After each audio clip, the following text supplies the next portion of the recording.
Assalamualaikum warahmatullahi wabarakatuh. Alhamdulillah wa syukurillah. Assalatu wassalamu ala asrofil anbiya wal mursalin wa ala alihi wa sahbihi wa barik wasallim ajma'in. Pemirsa YMTV rahimakumullah, senang sekali saya kali ini Hamdan Akafi bisa berjumpa kepada Anda dalam program kebanggaan kita bersama Bedah Buku. Dan kali ini kita nanti akan mencoba mengkaji untuk mendapatkan ilmu yang bermanfaat dan juga hikmah-hikmah yang semoga banyak terkandung dalam buku tersebut yang bisa kita amalkan dan aplikasikan dalam kehidupan sehari-hari. Dan sudah menemani saya di kesempatan kali ini Mas Edvan M. Kausar. Assalamualaikum Mas. Terima kasih kehadirannya di studio. Sama-sama. Beliau adalah penulis dari buku Dream Comes True ini. Dan banyak yang tidak tahu pula, selain menulis buku, beliau juga adalah motivator dan juga pengusaha semacam itu. Betul. Dari mulai umur 14 tahun sudah mulai usahanya, mulai dari jenis usaha batu bara sampai PH semacam itu ya Mas ya. Mas, bisa diterangkan Mas, dari awal Anda berusaha menjadi pengusaha sampai sekarang menjadi penulis motivator. Oke, jadi di usia 14 tahun, waktu itu saya masih kelas 2 SMP, menjabat sebagai seorang ketua OSIS waktu itu.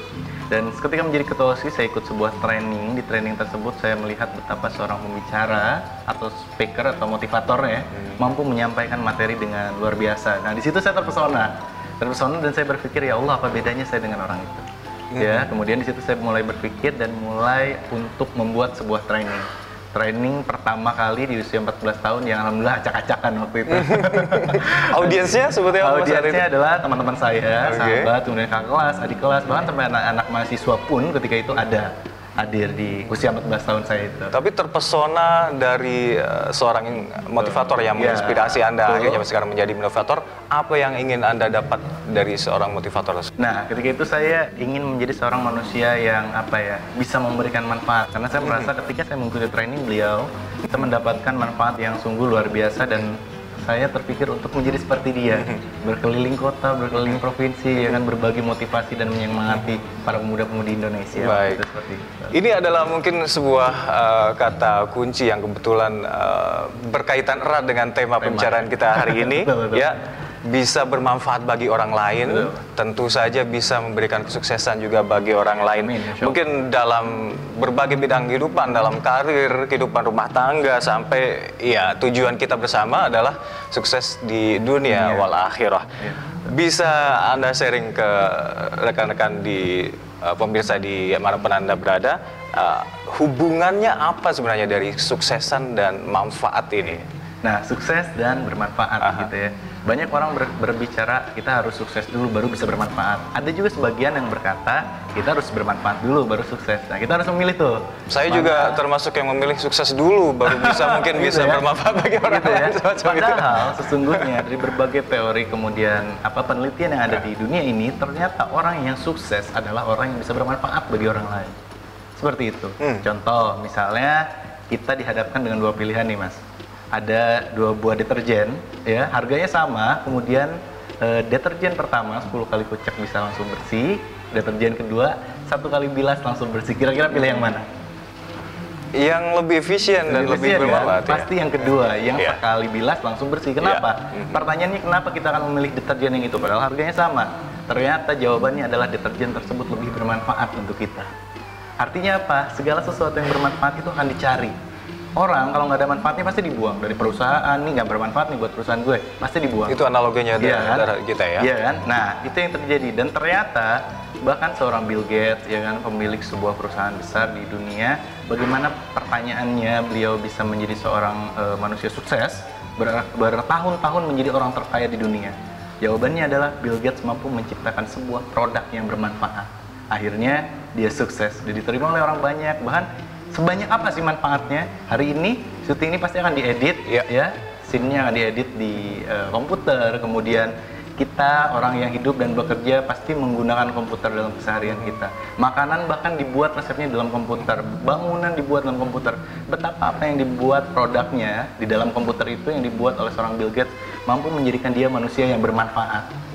Dan sesuai janji Allah, sebaik-baik manusia adalah manusia yang bermanfaat, yang menjadikan kesuksesan bagi orang yang bermanfaat, kurang lebih seperti itu. Jadi artinya bermanfaat dulu baru sukses. Oke, mungkin bisa Mas Edvan garis bawahin lagi dan mungkin bisa dikedepankan lagi, bermanfaat seperti apa yang lebih mendatangkan maslahat dan dalam kehidupan sehari-hari kita. Pada intinya sesungguhnya manusia diciptakan untuk menjadi rahmatan lil alamin, ya, menjadi manusia yang memberi rahmat atau manfaat untuk seluruh alam. Dan khalifah di bumi dan juga khalifah ini, ya? Di muka bumi. Khalifah pun untuk apa? Agar bisa bermanfaat untuk umatnya. Betul kan? Nah, itu yang terjadi dan harus kita lakukan. Cara termudah untuk menjadi manusia yang bermanfaat adalah dengan melakukan apa yang kita bisa dan membuat orang lain merasakan manfaat dari apa yang kita bisa lakukan itu. Contoh, ada seorang motivator terkenal di Indonesia dan katanya, ini katanya ya, katanya beliau kalau kita undang itu bisa 100 juta ke atas per jam. Ya kan? Dan sampai detik ini setahu saya jadwalnya selalu padat. Artinya setiap orang ada yang mau mengundang beliau walaupun ratusan juta harus dikeluarkan, digelontorkan. Karena memang merasakan beliau bermanfaat, menginspirasi buat kita. Kita kemudian bertanya, kenapa bisa orang tersebut bisa diundang dengan harga yang begitu mahal dan orang mau mendengarkan apa yang dia katakan dan mau bayar mahal. Nah, ternyata jawabannya orang tersebut yang memiliki sebuah acara di televisi setiap minggu semua orang dari Sabang sampai Merauke merasakan manfaat dari setiap kata yang keluar dari mulutnya. Dan tidak hanya di situ, di radio, kemudian di media cetak, kemudian di media sosial, beliau selalu memberikan manfaat dari motivasi-motivasinya. Dan itulah yang membuat dia semakin mahal di hadapan Allah dan juga di hadapan manusia. Kalau bisa saya tarik blueprint di situ, seorang motivator mungkin baru hanya bisa memberikan manfaat dari lisannya saja, yang akhirnya mungkin bisa dilakukan dalam keseharian. Implikasinya adalah dalam kehidupan sehari-hari orang tersebut. Bisa saja mungkin seorang dari kita memberikan manfaat langsung, tidak hanya inspirasi sebuah lisan aja, atau seperti apa tepatnya? Bisa saja. Intinya cara termudah adalah selalu berbicara hal-hal yang bermanfaat. Kalau ngomong sama orang, mulai dari lisan, ya? Mulai dari lisan itu termudah.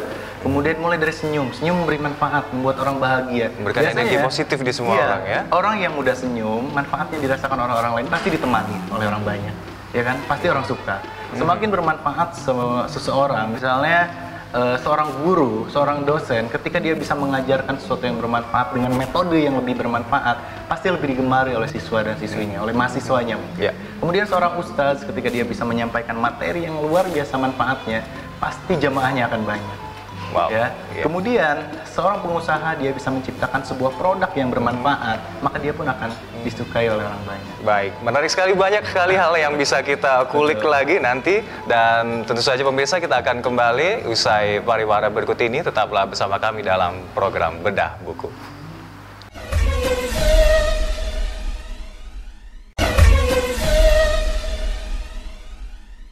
Ya, terima kasih Anda kembali bersama kami dalam program Bedah Buku, dan kali ini kita membahas sebuah buku yang subhanallah, semoga kita bisa merasakan semua manfaat dan hikmahnya, yakni Dreams Comes True, karya Mas Edvan M. Kausar. Dan setelah kita tadi di segmen pertama tadi, kita ternyata membicarakan dalam buku ini ada di bab kedua, ya, antara sukses dan bermanfaat. Tadi juga oleh Mas Edvan sudah diterangkan sukses story dari seorang Bill Gates, yang notabene memang dari negara barat, memberi manfaat dulu pada orang, kemudian kesuksesan baru ia rasakan. Anda bisa memberikan contoh-contoh lain lagi yang mungkin lebih hebat dari itu, Mas? Baik, jadi pemirsa, di buku ini, di bab 2 tepatnya, saya membahas tentang orang-orang sukses terlebih dahulu di dunia barat, ya. Ternyata setelah saya teliti, saya perhatikan orang-orang di dunia barat itu, mereka bisa sukses karena memang mereka bisa memberikan manfaat lebih untuk manusia pada umumnya ketika itu. Contoh yang kedua, misalnya ada Thomas Alva Edison. Beliau dijadikan sebagai penemu terbesar sampai abad sekarang. Apa yang membuat dia bisa dikatakan penemu terbesar dan paling terkenal hingga sekarang? Ternyata Thomas Alva Edison adalah orang yang membuat bohlam bisa menyala, ya kan? Dan bayangkan manfaatnya kita rasakan sampai saat ini. Coba bayangkan kalau waktu itu Thomas Alva Edison menyerah, ya kan? Kemudian dia tidak melanjutkan menemukan bohlam, eksperimennya. Maka saya yakin hari ini kita tidak bisa berlalu lalang di malam hari. Kita tidak bisa mengendarai mobil di malam hari. Karena nggak mungkin kita bawa obor kan, pakai mobil, ya kan. Nah, itu yang membuat seorang Thomas Alva Edison menjadi orang yang sukses berabad-abad. Karena apa yang dia ciptakan bisa bermanfaat bagi manusia lainnya. Kurang lebih seperti itu. Namun dalam penilaian kita, mungkin pemirsa juga mulai menilik dari perbincangan kita tadi, menjadi seorang yang bermanfaat melalui proses yang tidak mudah tentunya. Bagaimana caranya agar kita bisa menjadi orang yang bermanfaat dulu, kemudian memberikan inspirasi bermanfaat bagi orang lain? Tentu saja dengan segala kendala yang ada. Baik. Sebetulnya berbicara manfaat, kita tidak perlu membayangkan sesuatu yang besar seperti Thomas Alva Edison atau bahkan Bill Gates. Tapi hal-hal terkecil dan termudah. Banyak orang dia naik pangkat karena ternyata misalnya ada seorang karyawan biasa, dia ikut membersihkan, membantu office boy atau cleaning service membersihkan kantornya, kemudian tiba-tiba naik pangkat. Kenapa? Karena ternyata hidupnya bisa lebih bermanfaat. Ya kan? Kemudian ada juga orang yang akhirnya diraih oleh orang kaya hanya karena memindahkan paku di jalanan. Ya kan? Kemudian juga ada orang yang manfaat itu sebetulnya sangat mudah kita lakukan. Karena pada dasarnya manusia, alam semesta, semuanya Allah ciptakan untuk sesuatu yang bermanfaat. Matahari diciptakan karena manfaatnya. Ya kan? Tidak ada sesuatu yang tidak bermanfaat. Maka kalau manusia hidupnya tidak bermanfaat, maka lebih parah daripada batu. Batu saja bisa bermanfaat buat bangun rumah. Cacing saja bisa bermanfaat. Bahan mohon maaf, lalat itu bisa bermanfaat. Kita cari bisa browsing apa manfaatnya. Ternyata ada manfaatnya. Semua hal ada manfaatnya. Nah, tinggal bagaimana kita selaku manusia bisa memaksimalkan manfaat yang bisa kita berikan pada orang banyak. Kurang lebih seperti itu. Jangan berkecil hati dulu untuk bisa menjadi seorang yang bisa memberikan manfaat buat orang lain. Ternyata dari hal kecil pun kita bisa memberikan suatu manfaat buat orang. Betul. Tidak harus kita menjadi seorang penemu, inventor atau semacam Thomas Alva Edison tadi kan. Baik, itu kalau kita memberikan manfaat orang lain, namun kita tahu sendiri kehidupan di kota besar seperti Jakarta, banyak sekali dinamikanya, bertemu beragam karakter orang ya yang kita interaksi tiap harinya. Bagaimana kalau kita dimanfaatkan oleh orang lain tersebut? Nah, banyak orang yang langsung galau, ya kan, sedih, update status karena dia dimanfaatkan, mungkin oleh atasannya atau rekan kerjanya atau bahkan teman di kelas mahasiswanya ya. Nah, banyak orang yang akhirnya sedih dan merasa rugi gitu loh.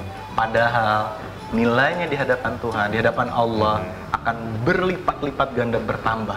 Di hadapan manusia pun sama. Bayangkan orang perlu bersusah-susah untuk memberikan manfaat, ya kan? Dia harus mencari ilmu dulu baru bisa mengajar, memberikan manfaat. Ini nggak usah pusing-pusing gitu loh. Tinggal diem, dia dimanfaatkan oleh orang lain. Bayangkan, misalnya karena dia memanfaatkan kita, ketika dia memanfaatkan dia, ternyata dia bisa naik pangkat, gajinya naik. Kita harus melihat betapa bermanfaatnya diri kita. Karena kita dimanfaatkan oleh dia, gajinya naik, pangkatnya naik, keluarganya tercukupi, keluarganya bahagia, keluarganya bisa sekolah, anaknya bisa sekolah, anaknya bisa bahagia. Sesungguhnya yang harus lebih bahagia siapa? Kita yang memberikan manfaat kepadanya. Gitu. Jadi nggak usah galau dulu kalau kita merasa semacam itu ya. Justru kita harus bangga ya.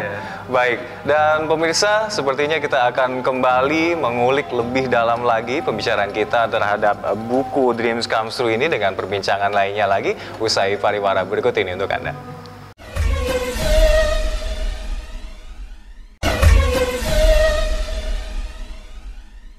Baik, kembali Anda bersama program Kami Bedah Buku. Kali ini terus membahas dan menggali lebih jauh tentang buku dari Edvan M. Kausar, yakni Dreams Come True, yang notabene telah kita bahas bersama-sama tadi, hubungan antara sukses dan bermanfaat tadi.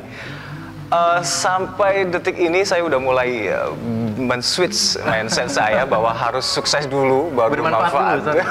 Bermanfaat dulu. Ya, tadinya saya mau punya mindset sukses dulu baru bermanfaat. Pelan-pelan sudah mulai saya switch. Namun jika berpikiran masih sukses dulu, artinya identik dengan mungkin kaya dulu. Habis itu mungkin bisa bermanfaat, memberikan manfaat, bisa bersedekah, sharing kepada orang banyak. Apakah sesempit itu pengertiannya? Sebetulnya logikanya gini, kenapa kita harus bersedekah? Agar rezeki kita ditambah, betul tidak? Artinya ketika kita bermanfaat, sesungguhnya ada sesuatu nilai yang akan ditambahkan oleh Tuhan, oleh Allah, gitu kan? Nah, tapi dalam hal ini, Mas, mungkin saya akan langsung jelaskan. Manfaat itu tidak cukup untuk kesuksesan dunia kita. Dan dengan bermanfaat, kita tidak hanya akan sukses di dunia, tapi kita pun akan sukses di akhirat sebetulnya. Amin, amin. Begitu. Nah, pertanyaannya bagaimana agar kita bisa sukses di dunia dan akhirat? Mungkin seperti itu. Nah, kita akan melihat bagaimana kehidupan Nabi Muhammad SAW. Iya, dari awal tadi kita terus memberikan contoh barat dari ya. barat Ternyata semua yang ya, lebih Ustaz, hebat ya. loh, Mas. Nabi Muhammad SAW, beliau sukses tidak hanya di dunia, tapi dijanjikan juga akhiratnya. Dia dipastikan masuk surga oleh Allah. Kenapa? Karena ternyata Nabi Muhammad pun dijamin kebermanfaatannya oleh Allah. Kemudian apa saja manfaatnya? Nah, manfaat yang pertama, Nabi Muhammad SAW dalam usia hidupnya yang hanya 63 tahun, Nabi Muhammad memberikan manfaat untuk dunia. Apa saja? Nah, satu, ilmu perdagangan. Nabi Muhammad mengajarkan berdagang agar manusia bisa sukses di dunia. Ya. Bermanfaat dalam ilmu perdagangan Sampai itu. sekarang. Kemudian ilmu kepemimpinan. Dari semua buku kepemimpinan yang pernah saya baca, apapun agama penulisnya, pasti beliau memberikan literatur atau contoh Nabi Rujukannya Muhammad, rujukan ke kepada Nabi Muhammad, Muhammad SAW. Dan selain itu apa? Ilmu atau strategi dalam berperang yang bisa kita gunakan dalam mungkin berdagang, berbisnis, ya. betul ya. Ilmu kenegaraan yang diajarkan, ilmu kepemimpinan, kekhalifahan, semua ilmu dunia beliau ajarkan. Betapa bermanfaat hidupnya Nabi Muhammad SAW untuk dunia, sehingga Nabi Muhammad Allah janjikan kesuksesan di dunia. Seperti itu. Kemudian bagaimana Nabi Muhammad bisa dijanjikan kehidupan akhirat yang sukses oleh Allah Subhanahu wa taala? Ternyata Nabi Muhammad pun hidupnya bermanfaat untuk akhirat. Setiap harinya berdakwah, mengajak orang-orang untuk bisa sukses di akhirat, mengajak orang-orang untuk bisa mendekat pada Allah, mengajarkan Al-Quran, mengajarkan sholat, mengajarkan puasa, berbagi kebahagiaan, dalam tanda kutip mengajak orang untuk masuk ke dalam surga. Akhirnya, karena Nabi Muhammad SAW bermanfaat untuk akhirat, maka Allah janjikan kebahagiaan dunia dan akhirat. Baik, insya Allah jika kita memberikan maslahat yang banyak, bisa berguna bagi orang banyak, manfaat ya, insya Allah tidak hanya kenikmatan di dunia ini yang Betul. kita raih, Insya Allah. niscaya di akhirat juga nanti kita bisa raih. Nah, bila kita tilik lebih jauh, bisa let's say saya sudah menjadi orang yang berilmu, sukses semacam itu, dan saya ingin menjadi orang bermanfaat, karena sia-sia saja orang yang berilmu atau orang sukses yang tidak bisa memberikan ilmunya, seperti pohon yang tidak berbuah semacam itu. Anda merasakan melalui proses semacam itu, dan bagaimana kendala-kendala yang terjadi, Mas? Banyak sekali. Sebetulnya ketika saya berusaha menjadi orang bermanfaat, ternyata sebetulnya orang yang mendengarkan kata-kata saya dalam hal menjadi motivator, sebetulnya dia akan mendapatkan manfaat, betul ya. Tapi ternyata tidak semua orang langsung menerima. Banyak yang justru mengusir, menganggap anak kecil bisa ngomong apa sih lo ya kan. Kemudian ya banyak hal yang rintangan-rintangan yang membuat saya sulit sebetulnya untuk bisa waktu itu ya, untuk bisa lebih bermanfaat bagi orang banyak. Tapi saya tidak menyerah. Cara untuk menjadi bermanfaat itu sangat banyak. Dengan berwirausaha, kita bisa memberikan inspirasi bagi orang banyak. Karyawan bisa kemudian kita gaji dan memberikan kehidupan untuk keluarganya. Kemudian banyak sekali yang bisa kita lakukan untuk bisa menjadi manusia yang bermanfaat. Halangan, rintangan hanyalah kerikil-kerikil yang menghalangi kita untuk bisa lebih mendekat pada Allah dan pada surganya. Kurang lebih seperti itu. Berbicara tentang kehalangan, kegagalan, mungkin nanti kita akan bahas di episode lagi nih ya. Kurang lebih seperti itu. Jadi pokoknya terus berusaha untuk menjadi manusia yang bermanfaat dan yakin bahwa Allah Maha Adil. Tapi dunia adil nggak, Mas, kira-kira? Dunia banyak yang berucap dan menganggap wah dunia ini nggak adil, apalagi terlebih kalau kita udah menghadapi ujian cobaan ya. Gitu ya. Nah, di buku saya Dreams Come True ini saya juga membahas tentang dunia itu sesungguhnya tidak adil, karena Allah menciptakan dunia itu penuh ketidakadilan. Bayangkan banyak orang yang bekerja dari pagi sampai malam, gajinya cuma sekian, ya kan? Tapi bosnya yang hanya sekali dua kali masuk kantor, uangnya sekian, ya kan? Kemudian petani dengan pemilik lahan peternakan sawah, ya. Petani terus kerja tiap hari, dapatnya hanya sekian persen, capeknya aja. Padahal yang pemilik sawah bahkan tidak turun basah-basahan sawah, tapi dia mendapatkan keuntungan yang lebih. Dunia itu sungguh tidak adil. Ketika berbicara orang kuliah, ada orang atau CPNS, ada yang jujur belajar, ternyata nggak gagal, nggak masuk, nilainya jelek. Kemudian ternyata orang yang curang, yang cheating gitu ya, ternyata dia bisa masuk goal dan akhirnya menjadi orang yang sukses. Artinya apa? Dunia itu tidak akan pernah adil. Tapi Allah Maha Adil, Al-Adil yang Maha Adil. Nah, maka dari itu, karena Allah Al-Adil yang Maha Adil, Allah membuat sebuah hari di mana ketidakadilan dunia itu akan dibalaskan. Itulah hari pembalasan. Di hari akhir itu, di hari pembalasan itu, ketidakadilan yang akan kita dapatkan ketika kita bisa menjadi manusia yang bermanfaat akan Allah balas. Sedikit pun manfaat yang kita lakukan saat di dunia tidak dibalas, Allah akan balas di akhirat. Dan begitu juga dosa-dosa dan kesalahan kita, karena Allah adalah adil, yang maha adil. Itu dia. Baik, sebagai seorang motivator tersendiri, dimulai dari umur masih SMP semacam itu, merasakan kegagalan hingga sampai sekarang sudah dipercaya untuk memberikan motivasinya, tidak hanya di seluruh Indonesia, mungkin sampai negeri mancanegara, Malaysia, let's say, sampai di negeri Dubai, Madinah semacam itu ya. Wow, memberikan kesan tersendiri buat saya yang mungkin sampai seumur saya belum bisa mencapai tahap kesuksesan, bisa memberikan manfaat semacam itu. Boleh bagi tips dan triksnya nggak? Intinya bermanfaatlah dulu. Uang belakangan. Uang itu akan datang sebagai dampak ketika kita bisa menjadi manusia yang bermanfaat. Misalnya jangan berbicara dulu sebagai motivator lah. Ada orang berusaha payah jadi arsitek, ya. Arsitek dia tidak bisa iklan juga, nggak boleh, atau notaris. Yang harus dilakukannya apa? Teruslah menggambar, teruslah merancang, teruslah membangun, terus tebarkanlah hasil karya kita itu pada orang-orang, biarkan orang lain mampu merasakan manfaatnya, dan pasti kita akan diundang, kita akan diminta oleh dia dengan bayaran yang luar biasa mahal untuk membangun ketika bangunannya bisa dirasakan manfaatnya. Kurang lebih seperti itu. Kalau misalnya kita menjadi host, menjadi MC, nggak masalah, biar aja diundang-undang dulu, nggak usah mikirin uang dulu, nggak usah. Saya nggak dibayar dulu nggak dibayar gitu loh.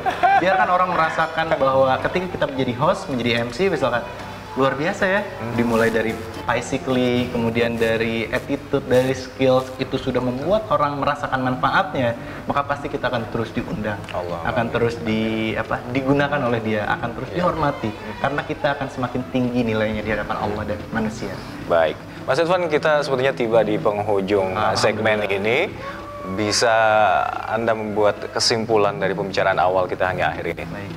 Bismillahirrahmanirrahim. Khairun nas anfa'uhum linnas. Sebaik-baik manusia adalah manusia yang bisa bermanfaat bagi manusia yang lainnya. Itulah janji Allah. Allah akan memberikan kesuksesan bagi siapa yang bermanfaat. Hidupnya untuk dunia dan hidupnya untuk akhirat. Sukses dunia akhirat akan Allah berikan. Semakin kita bermanfaat, maka akan semakin tinggi nilainya di hadapan Allah dan manusia. Kurang lebih seperti itu. Baik, terima kasih sekali Mas Irfan, Kakak Kausar. Dan saudara, sepertinya tidak terasa 30 menit kita sudah melewati waktu bedah buku di program tercinta kita ini. Namun kita terus akan membahas berbagai aspek dan pembicaraan dalam buku yang ada dalam judul Dream Comes True ini. Kita akan membedahnya dalam episode-episode yang akan datang, dan tetaplah bersama kami. Akhirnya saya Ahmad Al-Kafi dan Mas Irfan sendiri mewakili seluruh rekan-rekan kerja yang bertugas undur diri. Terima kasih atas perhatian Anda. Wassalamualaikum warahmatullahi wabarakatuh. Waalaikumsalam.